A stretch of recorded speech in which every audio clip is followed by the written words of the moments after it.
আগে দেখবি কেমনে মালটা তো লোকাল না, ইম্পোর্টেড মাল বেটা, foreign foreign. Hi baby, hello sexy. এই মিয়া মাল লিখেন। মারলাম কেন? আপনাদেরকে শেখানোর জন্য মারলাম যে মেয়েদেরকে কিভাবে সম্মান করতে হয়। কিভাবে সম্মান দিতে হয় এটা কি তোর থেকে আমাদের শিখা লাগবে বেটা? এই শিখা লাগবে তো, কারণ এটা আপনারা জানেন না। আর আমার ফ্যামিলি, আমার কাজিনের দিকে কেউ যদি আঙ্গুল তুলে কথা বলে বা উল্টাপাল্টা কথা বলে তাহলে তো আমি ছেড়ে দিব না। কালচান খবরটা ভালো না। আরে বাজার থেকে আসার সময় রুমের সাথে মারামারি লাগছে। ওই যে বাজারে কিছু ফালতু পোলাপান আছে না, ওর সাথে। আল্লাহ, আমার রুমির কিছু হয় নাই তো? রুমি ঠিক আছে? কারো কিচ্ছু হয় নাই। যারা গ্যাঞ্জাম করতে আসছিল হ্যাঁ একজনের মাথা ফাটাই দিচ্ছে।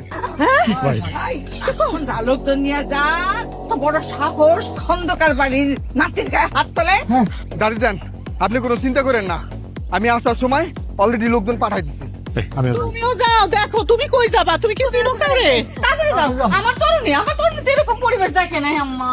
এই যে তুমি যে আমার এত কথা বলছো, কত বড় বড় বাণী, আমার ছেলেরা অনেক ভদ্র শিক্ষা দিছে, এই দিছে, এটা তার নমুনা না?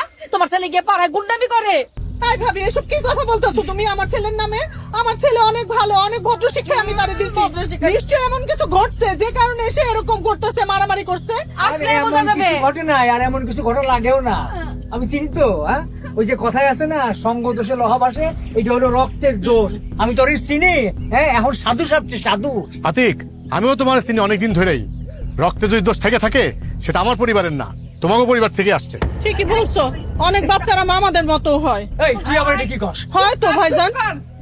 দেখছো কাণ্ড, হ্যাঁ? তোকে দুই পরিবার হইলো তেল আর জল, জীবনও কোনোদিন রাখ হইবে না। তোকে দুইটা পরিবার পোলাপান গুলা কোন বিপদে পড়ছে কিনা বা কি হয়েছে এইটা নিয়ে কোনো চিন্তা নাই। এইখানে আছে খালি কাজ ঝগড়া, একজন আরেকজনের পিছনে লাগালাগি।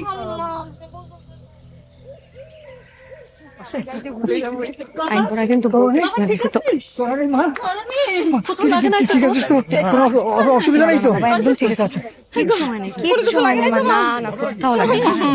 কেমন কিছু না, ওই তরুণীকে কিছু বখাটে ছেলে পেলে টিজ করতেছিল, আজে বাজে কথা বলতেছিল। আমি কিছুই করিনি, আমি জাস্ট গিয়ে একটা থাপ্পড় মারছি। কিন্তু রহমত যে বললো তুই নাকি ওই ছেলেটা মাথা ফাটাই দিছিস। আরে না, রুমি ভাই তো মাথা ফাটায় নাই, মাথা ফাটাইছি আমি। কি বলিস? এই তুই সব কি বলছিস? ও মা গো মা, এটা তো গুন্ডা মাইয়া। একদম ফুপুর মতনই হইছো না? আরে শুনো না, খুবই এক্সাইটিং কাহিনী মা। রাস্তা দিয়ে যাওয়ার সময় বুঝছো, 3টা ছেলে আমাকে নিয়ে বাজে কমেন্ট করছে। আমি যে কি ভয় পাইছি মা। পরে রুমি ভাই সামনে থেকে এসে এমন জোরে দাম করে একটা চড় দিছে।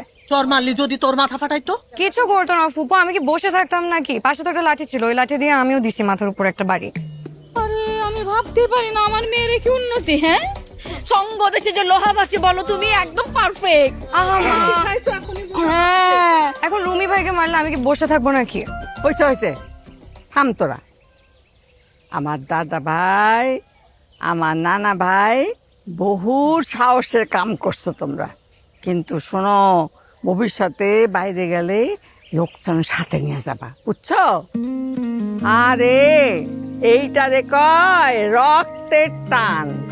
আরে ওরা বাচ্চারা যেটা বুঝতে পারছে, তোরা বুড়া গাধারা সেইটা বুঝতে পারস না।